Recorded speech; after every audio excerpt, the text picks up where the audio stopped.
All right, here is paragraph 11 of the Hasidic speech that the Rebbe gave in 1992, the beginning of 1992, Tafshin Nun Beit. And it's talking about how everything in the world has a beginning, middle, and end. And the whole world has a beginning, middle, and end. And that's reflected especially in the Torah, that there's the beginning and middle and the end of the Torah. And all of that is contained, encapsulated in this week's Torah portion. Beginning, middle, and end. And of course, the beginning of all is God, and especially God's Torah. And the end of everything is the future redemption. Is the redemption. That's the Gimel. So it's Aleph, Beis, Gimel. Aleph is Anochi, the Torah that was before the world. Beis is Bereshit. That's the beginning of the world. And Gimel is the GEULA, which that's the goal of the world. From these three topics, which are in Parshat Kitisa,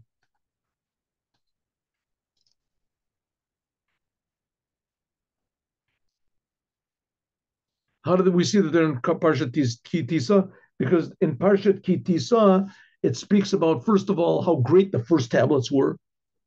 That's the Anochi. And then it talks about the sin of the golden calf. That's the Beit Bereshit, how the world dominates. And then finally, Gimel is the second tablets. That's the idea of tshuva and the idea of the final redemption.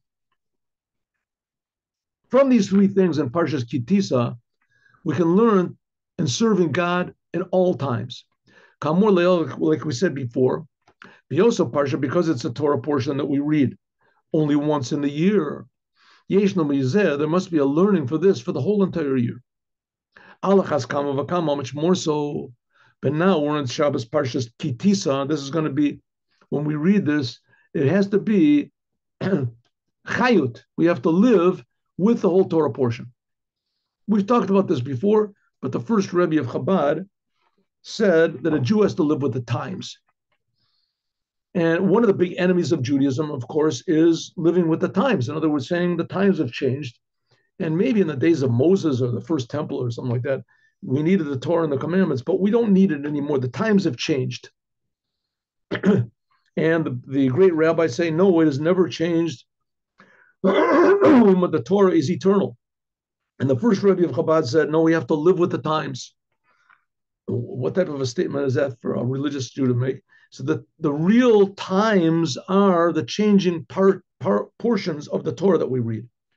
That's really the changing times. Everything else is basically the same. Maybe cosmetics are changed a little bit. People dress a little bit differently. And maybe people have more, instead of, how do you say, the horses and wagons, they have cars. And instead of, yelling to each other, they have computers. But people themselves have not changed. The only thing that really changes is the Torah. God is creating the world brand new all the time, and it's constantly changing, constantly different. We don't appreciate it, so we get bored. But the fact of the matter is that if we would realize that God is creating the world and what a miracle it is, then every second would be happy. That's what Moshiach is going to do. Every second, that's called the raising of the dead. Every second is brand new. And this is expressed in the Torah because the Torah is the source of life. When God gave the Torah, it says that all the dead rose. There was no more death in the world at Mount Sinai. If the Jews wouldn't have worshipped the golden calf because they got bored, they wouldn't have gotten worshipped the golden calf, then there would be no death in the world. We would enjoy every instant of life. We'd feel every second as a brand new rebirth of everything. Okay, so therefore, everything we can get from the Torah, that's from the Torah. If in this week's Torah portion, it contains these three things, which are the whole entire world and the whole entire Torah, beginning, middle, and end, mitechila from the beginning until the end, and everything that's between them, from the Aleph until Taf, in general, according to this, how it's divided up into the Aleph, Beis, Gimel, like we said before, Hechel, beginning, that all these three things are found. let's take these Aleph, Beis, Gimel, beginning, middle, and end every day. And we've talked about how this is found in the whole creation, how it's found in the Torah, how it's found in this week's Torah portion. Let's see how the beginning, middle, and end, A, B, C, in this case, A, B, G, Aleph, Beis, Gimel, are found in every day. Miyad, immediately when a person wakes up in the morning, he's brand new. That's Aleph. When a Jew wakes up in the morning, you're supposed to say, Moda ani lefanecha.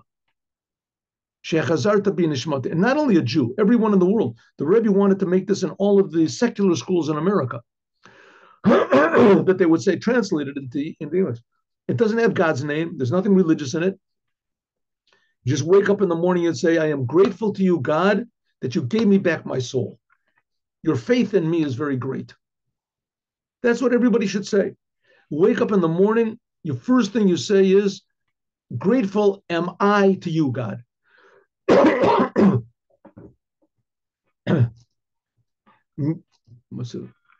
You gave me back my soul. That's the Aleph, that's the beginning, that's the foundation of all the service of a Jew and eventually of everyone in the world is habitl, surrender, and giving thanks, appreciation to God. That's the Aleph, number one. Why are you supposed to give thanks to God? Al shekol mitziyoto, that I exist, that my whole existence, my Aleph, my ani, my me, is modeh. I am grateful to you, God, for my me. Modeh, grateful, ani, am I. What am I grateful for? That there's an I, that I'm here. Shekena ani shel Yehudi, because the real I, the self of a Jew, gam kafishanim salamata, even how it's here in this world, who davar echad is totally one with the true ani, with the true oneness of God, the anuchi, which is above. Jewish people and God are totally one. And just like God's main concern is that the world should be good, as that should be the main concern of every Jew. But first of all, you have to know that God exists and that I exist. And that's the moda, that's the first thing, that's the Aleph. I exist because God exists. Like it's hinted at, the letter Aleph. Yud, what is an Aleph? An Aleph is the letter Aleph. If you look, see, there's a Yud on the top and a Yud on the bottom and a line in the middle. Remember we learned that? That's the letter Aleph. There's a line, this slanted line in the middle. Then there's an Aleph, a Yud on the top and a Yud on the bottom. The Yud, the Jew on the bottom, and the Yud on the top, that's God, above. And there's a Kav, and there's a line in the middle that joins them. Kiyadua, like it's known, that the simple existence of a Jew is Davar Echad with Pshitos, with the simple existence of God. That's what a Jew is. Above understanding. But Pshitos, and this simplicity comes to be revealed in a revealed way when a Jew wakes up in the morning. It says Modeh ani. Modeh means surrendered am I to you, grateful am I. Inyan hoda, gratitude. Lamayla mikol inyan ashmot, above any names of God. I'm just thank you for my existence. Shalochi, and therefore minhag Yisrael, the custom of the Jewish people is shekol ben Yisrael, that all the Jewish people, afilu yoladim, even small children, when they wake up in the morning, they say Modeh ani. Like I said before, the Rebbe wanted that everyone in America should say it. Eventually, everybody in the world. Even more than this, afilu tevas Modeh, even the word Modeh is second after the word ani. As first, I'm sorry. The word Modeh, tefelo, bittel, even, I'm sorry, let's go. Even the word Modeh, even this gratitude and the surrender is negated to the Aleph of ani. Shekol ikar, the whole essence over here is the word ani. You're talking about me, myself. And at first, immediately when a person wakes up in the morning, as soon as all that he knows is just that I'm here, and he doesn't know anything about where he is and what he is, with his 248 limbs and his 365 blood vessels, also Varak, only after that, he does things. He says Modeh ani. As soon as a person opens up his eyes, what's he aware of? I'm here. He doesn't know where he is. He doesn't know what he is. He doesn't know how he is. Consciousness is aware. Nevertheless, he says, Mode Ani. He doesn't say Ani Mode. He doesn't say, I am grateful. He says, grateful am I. Because his I of a Jew is so connected to God that even though the Bizman Kodemus Mitziato, even before he realizes that there's an Ani, there's a me, the first essence of a Jew is Mode, gratitude. In other words, a Jew is grateful to God. That's his true essence, being grateful to God even before he feels that he himself exists. First of all, he feels that God exists. That's the difference of a Jew. The first thing is Mode. I'm grateful. What are you grateful about? I don't know. Oh, Ani, that I exist. So the essence of what a Jew is gratitude to God. That's why it explains why Jews are willing to give their lives for God. It makes no sense. But a Jew just feels that the true reality is God. And after that, there comes the created reality, which is Ani, me. Well, and after this comes the blessings in the morning that you make, and the prayer in the morning. And from the place of learning, place of prayer, you go to the place of learning. And that is the whole aleph of the service of the day. And then after that, that's serving God. That's the beginning of a Jew's day. After that comes the base. What's the base? We said aleph, base, gimel. Aleph is waking up in the morning and serving God, praying God. That's the aleph. You're connected to the aleph, to the creator. To the After that is the letter base. What's the base? Working in your job. A person goes to work and he works until the evening. God made it in a way that people get hungry. God wants us to have families. Our children also get hungry. So does our wife. They want a home. They want shelter. They want clothes. You have to provide these things, right? Not everybody is born with clothes on and never wants to eat. You have as much food as you want all the time. No, that's the way God made the world. So you have to work. So that's step number 2, to be in contact with the world. Who Yotze, he goes out from the place of learning and the place of prayer to the world. That's the bait. Aleph is devoting yourself to God. That's the beginning of the day. Prayer, learning Torah. After that, there's the bait, the Bereshit, going into the world. To work in the world in the course of the whole day, the majority of the day. That's what's called Hidnaig B'hem Derech Eretz. You have to be in the world. Namely, being enclosed and being occupied in matters of the world and in matters of business.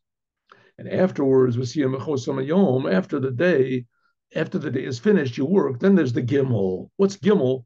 Gimel is the Gamar, the completion and the finishing of the day, when a person makes an accounting, sachakol, of what he's done that whole day. Not just for himself. What have you done for your creator? In the morning, you were really enthusiastic, huh? You really believed that there was a creator. You know that God is creating. But in the course of the day, you're in the world, and the world is very sometimes confusing and sometimes very tempting and sometimes very disappointing. How much did the world affect me today, and how much did I affect the world today? And that's the Gimel. The third, the final is you make a final accounting. Generally, it's the evening prayer. That's the last words you say in the evening prayer, that tzaddikim will give thanks to your name, thanks to God, just like Modani in the morning. But in the morning, you don't have any experience. You're just fresh. In the evening, this is after you finished everything, all of your encounters in the daytime, and you say Kriya Shema, then it's a different type of accounting you made. Right? In the morning, you say, yes, I'm going to do it. In the evening, maybe you made a few, concessions. You give your soul over to God. So there's 3 aspects. Number 1 is, in the morning, you wake up in fire for God. In the course of the day, you get involved in the world. The end of the day is, how did I do? How did I do? Because the purpose of a Jew is to transform the world, right? Did I do it or didn't I do it? The end of the day is sort of like the future redemption. right? Everything that we've done in the whole course now has to come to an accounting. Similarly, well, in these three topics in general, in the surface of a Jew, in the course of his whole life, may we all have long life. First of all, a person is born. The beginning is there's the beginning, the middle, and the end until the finish. First, the person is born. After that, there's a person's life. After that, the last moment of his life, when he makes an accounting of everything that he's done, his whole life.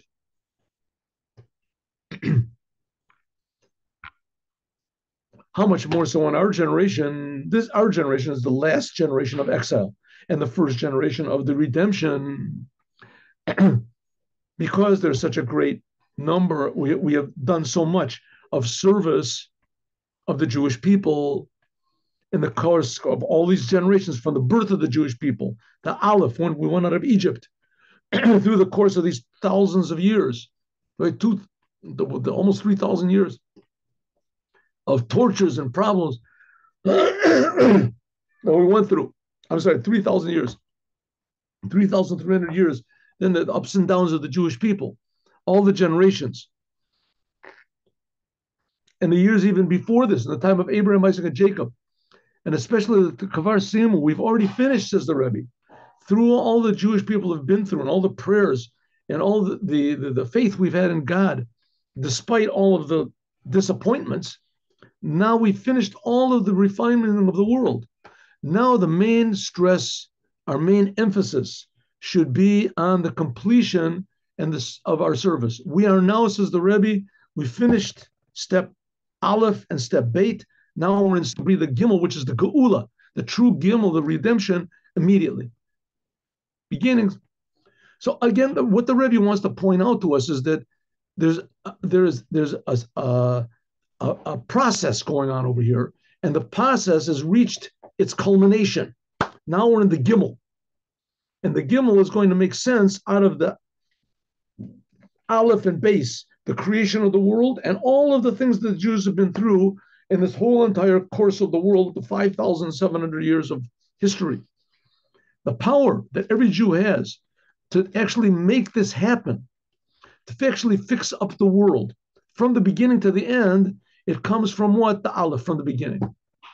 The beginning. God created the world with the promise, I'm going to be with you all the time. Don't worry. It's going to be a difficult task, but I'm going to help you. That the Ani of every single Jew should be attached to the Anochi, the first word of the Ten Commandments, which is above. That's the reason God created the world. Until even how a Jew is physical in this world, the whole entire world you'll see was created for the Jewish people, that the Jewish people are called first, for the Jewish people to reveal God here. The whole world will be like a holy temple. Very good about the old Jewish people. What about me and you? The Rebbe is talking not to everybody, not only to everybody, he's talking to each and every person, and he's even talking to me and talking to you. First of all, the whole entire creation from the beginning was only created for the Jews to fix it up. So therefore, there can't be anything that can deter us from our goal. That's the reason God is creating right now the whole world. We can say that the power to reveal this in every single Jew comes from Moses, Moshe Rabbeinu. Also the representative of Moshe in every single generation. And our generation is the previous Lubavitcher Rebbe. That by means of him, the previous Lubavitcher Rebbe, Rebbe Yosef Yitzchak, Nifalim are caused, all these three things of the first tablets, the breaking of the tablets, and the second tablets. And together, the second tablets come together with the shining face of Moshe. The whole entire process is by the previous Lubavitcher Rebbe. And let's just have another picture over here of the previous Lubavitcher Rebbe. We had something. We have. Here we go. What happened? What happened? Yeah, here we go. Yeah. Free shipping on many items. How did that get here? Okay, here we go. There it is. Previous Lubavitcher Rebbe. You have the picture? Yes. Oh, great. Maybe we can make it big. Can we? Oh, here's nice. That's nice. Here. Previous Lubavitcher Rebbe. This is when he was in Russia. He used to wear a. Here we go. There it is. Previous Lubavitcher Rebbe. This is when he was in Russia. He used to wear a. There it is. Previous Lubavitcher Rebbe. This is when he was in Russia. He used to wear a. I don't know. There was a lot of pictures of him. We had more pictures. But anyway, that's a nice picture here of the previous Lubavitcher Rebbe. Okay, back.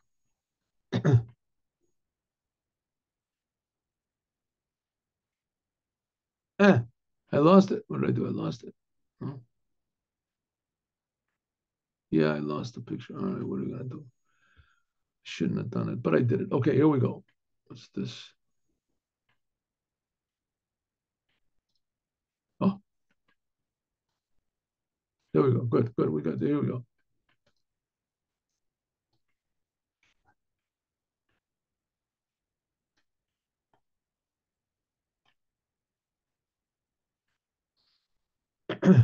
All right, leader of our generation. Oh,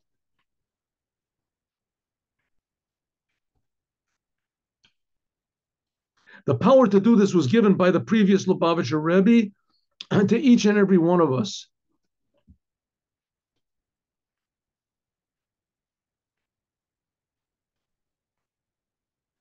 1 minute. I lost my place.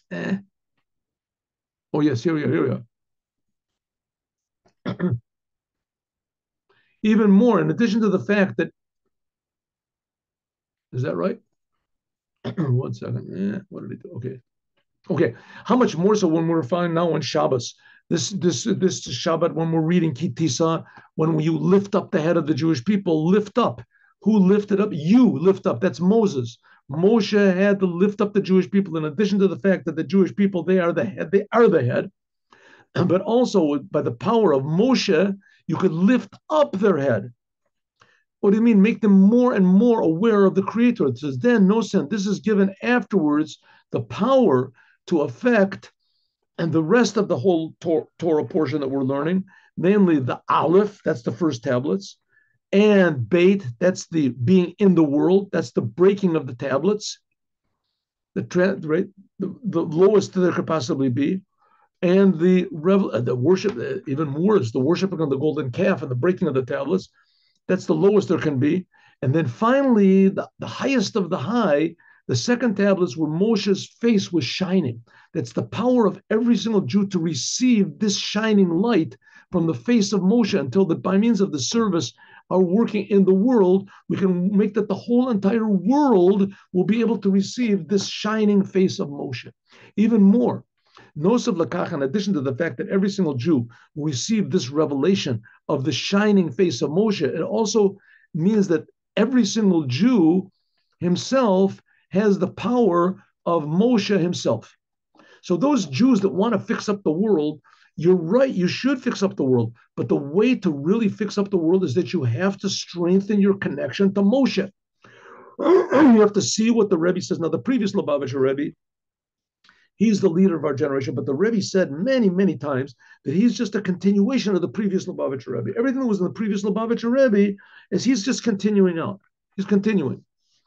So you want to really fix up the world? That's the good way. That's a good thing to do. Every time you do a commandment, you do learn the Torah, you do a good deed, and you do it with the Rebbe's inspiration in mind, as you fix not just yourself up, you fix the whole world up. That's the way to do it. The first Rebbe of Chabad, he explains in the Tanya on the word Va'ata Yisrael Ma Hashem Elokecha Shalmi Mimach. What does God want from you? From you only to fear God, fear your God. Right? It was the 40th chapter, the 30th chapter, right? 143.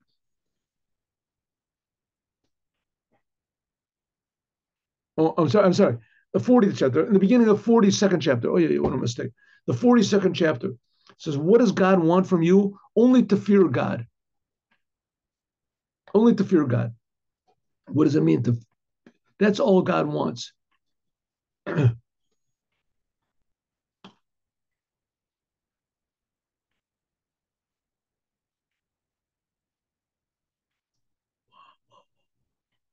sorry. Every time I do,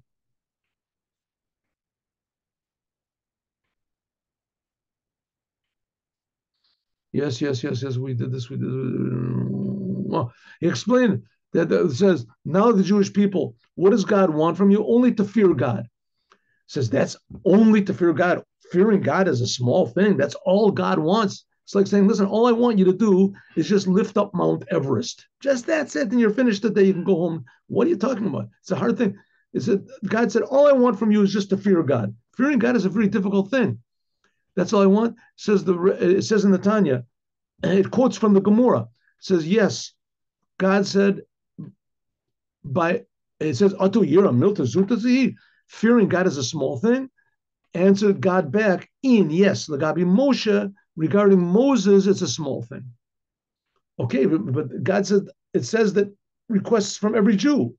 But Ata Yisrael, Ma Hashem, what does God want from all the Jews? Hashem, Ma Hashem, Ata Yisrael, not from the Jewish, not just from Moses.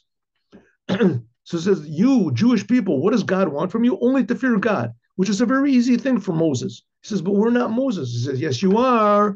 There's a level of Moses inside of each and every Jew.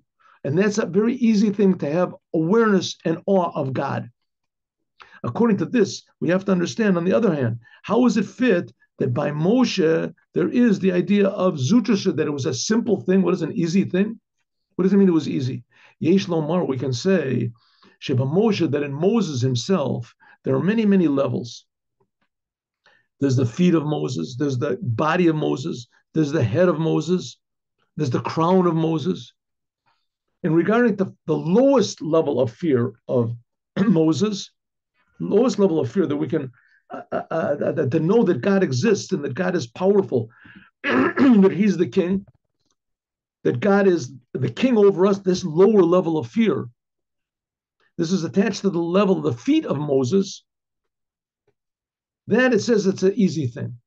But above that, in Moshe, there's things which are only relevant to a Jew that's what's called a Beinoni. He's completely controlling himself until the highest level of being like a tzaddik, dargas a rosh, a crown.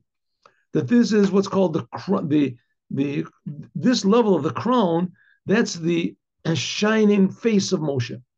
This is the crown of Moshe, and this is relevant to every Jew now. So what are we saying? To have a fear of God is not an easy thing. It says, yes, but when you contact the Moses, which is inside of you, this humility to God, then fear is an easy thing. It says, listen, the fact is, to contact the Moses inside of us is also not such an easy thing.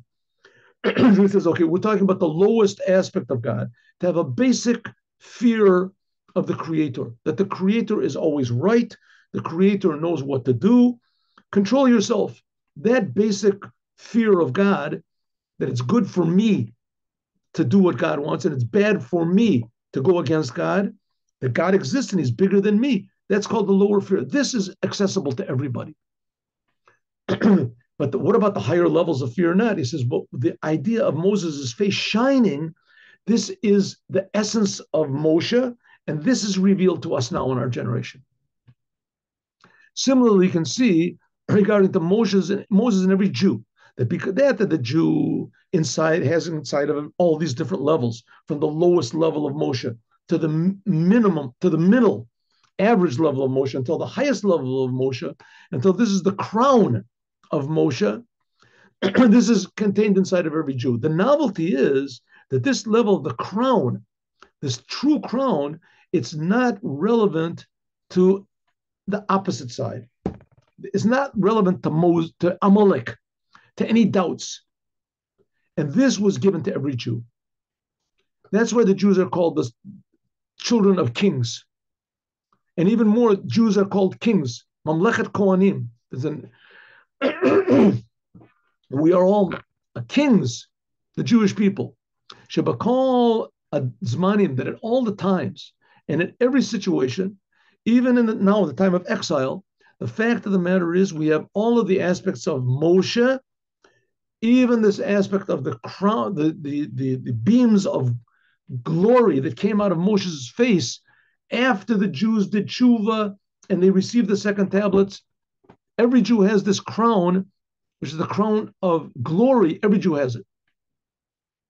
The kochos of nefesh, this is what's called keter, the crown. This refers to willpower and the ability to give your whole being over to what the Creator wants, to God's will of a Jew, that the desire to do what God wants, which is found in every single Jew, this is always there. It's always there. Therefore, that's what's called the constant fire. It gives a Jew constantly power to stand this terrible exile. That's how we've been, why the Jewish people are still here. After everybody's tried to destroy us for 2,000 years, we didn't have a temple. How are we here? Because every Jew has this fortitude, this power, this stiff-neckedness, like we said, that even when sheritzono be'inyani kedusha b'torah b'mitzvos nimsa lifamim be'elam, even when a Jew doesn't want to do Torah, he doesn't want to do the commandments, his parents didn't even teach him, his grandparents didn't even know. Even nevertheless, the true will of a Jew is to do what God wants. Like the Rambam says, no, you can even force a Jew to do what God wants. It goes without saying in the beginning of the time of exile, when God was still Totar B'Yamei Rebbe, it says that there was still a little bit of godliness, and that if in time is drawn down that the Meshach HaZman, that they used to sanctify the months by means of seeing. But even after this, when we're now in when Jews don't remember what there was a temple, they don't remember even seeing a religious Jew. We're in the depth, the darkest of exile. Nevertheless, there shines all of the power of this crown of the shining face of Moses. And this is found revealed by who? In every single Jew. Especially in the rabbis. Shoftayach v'yotzayach, in every single generation until our generation, beginning with the previous Lubavitcher Rebbe, as a preparation. Ashiva shoftayach karishona v'yotzayach kavarchila, says, I will return back the judges and the advisors like they were in the beginning. What does it mean? In the beginning, who is going to be the chief advisor and the chief judge is going to be the Moshiach. It says, Yoram Keren Mashiach, that God will elevate the crown of the Mashiach, Keren, the beam, like the beam of the face of Moshe. The glory of the Mashiach. He'll return the kingship of King David back to what it was, and he'll build the third temple, and he'll gather all the Jewish people. And then all of the laws of the Torah will come back. There'll be sacrifices and etc. May it be God's will. So that now we are in the month of Adar Rishon. And this is a preparation for the second Adar. In the second Adar, we celebrate the redemption of the Jewish people. And that is the redemption of the Jewish people that we are celebrating next to the redemption of the Jewish people of Passover. And that's going to be next to the redemption of the Geula's Purim. The redemption of Purim comes right next to the redemption which was in Passover. And that's Nisan, which is the month of redemption. And immediately after that will come the true redemption, a Shlema, which will be in the month, and even in the month of Adar Sheni, and the month of Nisan, will already be redeemed. What does it mean, redeemed? That the Jewish people will simply realize what it means to be a Jew. And the whole world will understand how good the Creator is, that He's creating everybody. And that'll be what's called redemption, that everything will come out of prison. Our potential won't be imprisoned anymore, and the potential of the whole world. And especially by means of this will be added on what the rabbis say, when Adar comes in, you have to be, the month of Adar, you have to increase happiness, and especially when we're found so many days after the month of Adar already came in. Here we are, we're all 20 what days in the month of Adar already. We're found already after Purim Katan, that was already 5-6 days ago, last Friday, was it? Last Shabbos. And Shushan Purim Katan. Mahavi Machana to Purim Gadol, which will be the preparation for Purim, which is going to be just in another couple of weeks, in a way that Zeh Katan Gadol year, that the small Purim Katan will be big. Not only it will be, but it is right now over Vahava. And by means of this, that we celebrate the small Purim, that was last Shabbos, and Shushan Purim, and with a happiness, will also add on and increase holiness and happiness that will be big Purim. It's going to be in a couple of weeks. And then it'll be even greater. The greatness of the redemption will be even more revealed.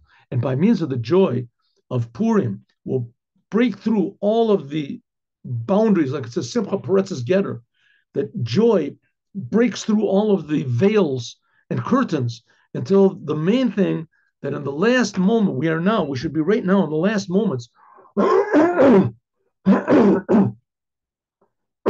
of this terrible exile, and it will transform to the first moment of the redemption. And the main thing, it should be immediately, not next moment. It should be immediately, right now, the total redemption by means of the Rebbe, Melech HaMashiach. Beginning, middle, and end. We have reached the end. Now, Hayom Yom.